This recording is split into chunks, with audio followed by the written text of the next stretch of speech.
का होता है काल, टेंस का होता है काल। अब हम लोग डिफिनेशन के माध्यम से हम लोग टेंस के बारे में जानते हैं, आखिर टेंस क्या है। डिफिनेशन यानी परिभाषा। Tense tells us time is an action. Tense tells us time is an action is called tense. Is called tense. Tense का अर्थ होता है काल। काल जो है समय का बोध कराता है, समय का बोध कराता है, उसी को हम काल कहते हैं। There are three kinds of tense. There are three kinds of tense. पहला होता है प्रेजेंट टेंस यानी वर्तमान काल, पास्ट टेंस भूतकाल, तीसरा होता है फ्यूचर टेंस यानी भविष्यत काल। There are four kinds of present tense. पहला होता है present indefinite tense, present continuous tense, present perfect tense, present perfect continuous tense. Present indefinite INDEFINITE indefinite tense.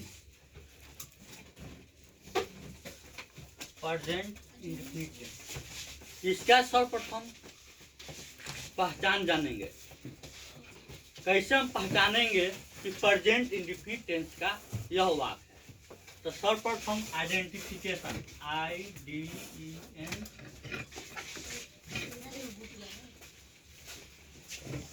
Identification यानी पहचान।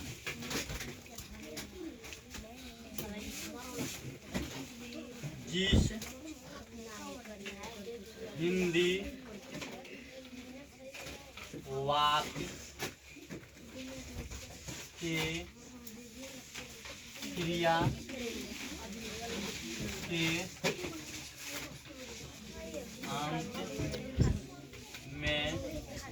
अंत में जिस हिंदी वाक्य के क्रिया के अंत में का हूँ, ती हूँ, ते हो, ता है, तथा, ती है, लगा, रहता है, तो समझते हैं कि यह वाक्य प्रेजेंट इंडेफिनिट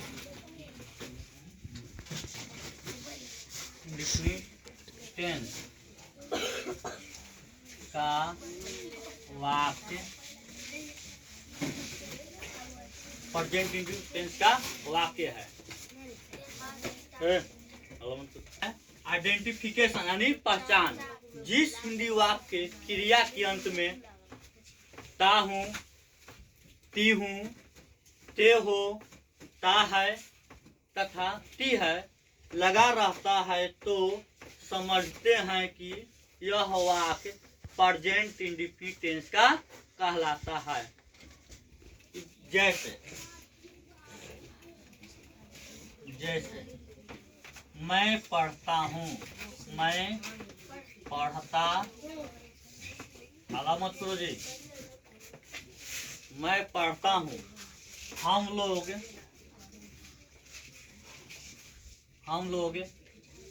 क्रिकेट खेलते, क्या हाला कर रहा है जी, हम लोग क्रिकेट खेलते हैं। आप बच्चे को पढ़ाते हैं। आप लोग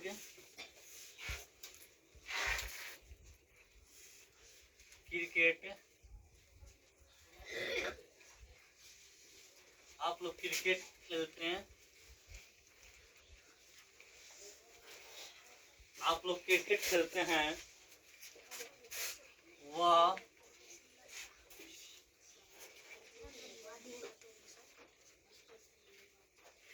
बाजार जाती है, वे लोग घर जाते हैं, वे लोग घर जाते हैं। तो मैं पढ़ता हूँ यानी ता हूँ, लगा है कि नहीं, ता हूँ। हम लोग क्रिकेट खेलते हैं, ते हैं। आप बच्चे को पढ़ाते हैं, ते हैं। आप लोग क्रिकेट खेलते हैं, ते हैं, यार है कि नहीं। वह बाजार जाती है, ती है। वे लोग घर जाता है यानी वे लोग घर जाते हैं, ते हैं।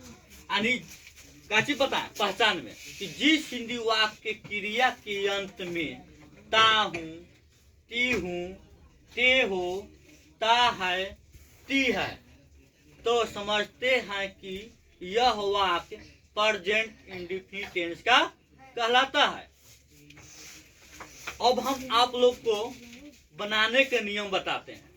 बनाने के नियम जैसे कि हो गया rules of translating, RULES, rules of translating, TRAN, rules of translating, अनुवाद बनाने का नियम।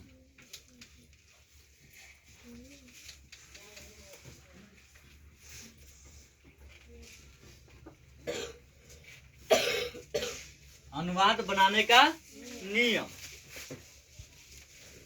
अफर्मेटिव सेंटेंस,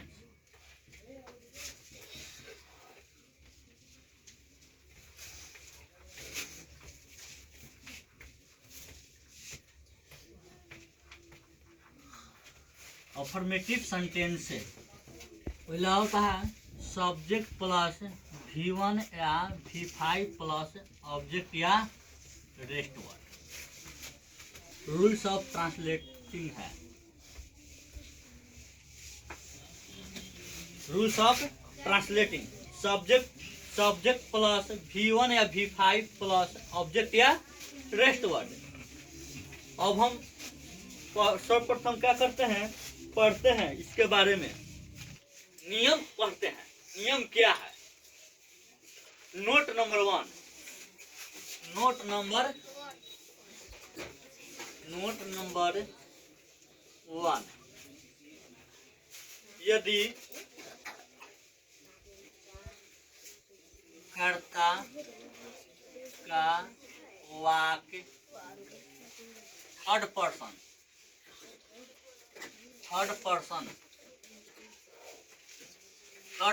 का सिंगुलर नंबर, यदि कर्ता का वाक्य थर्ड पर्सन का सिंगुलर नंबर हो तो, यदि कर्ता का वाक्य थर्ड पर्सन का सिंगुलर नंबर हो तो, यदि कर्ता का वाक्य थर्ड पर्सन का सिंगुलर नंबर हो तो क्या चीज का प्रयोग करते हैं? V5 का प्रयोग करते हैं। क्या करते हैं? V5 का प्रयोग करते हैं। तो यदि कर्ता का वाक्य थर्ड पर्सन का सिंगुलर नंबर हो तो V5 का प्रयोग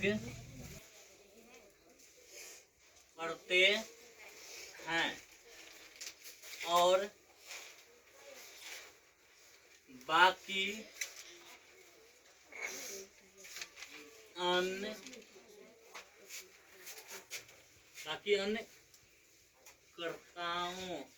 अन्य कर्ताओं के साथ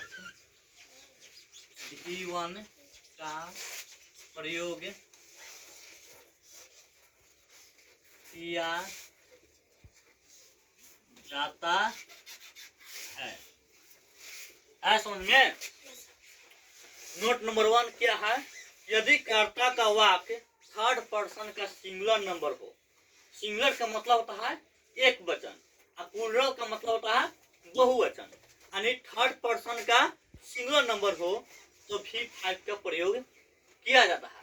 V5 का होता है वर्ब का पांचवा रूप। V5 का प्रयोग होता है और बाकी अन्य कर्ताओं के साथ V1 का प्रयोग किया जाता है।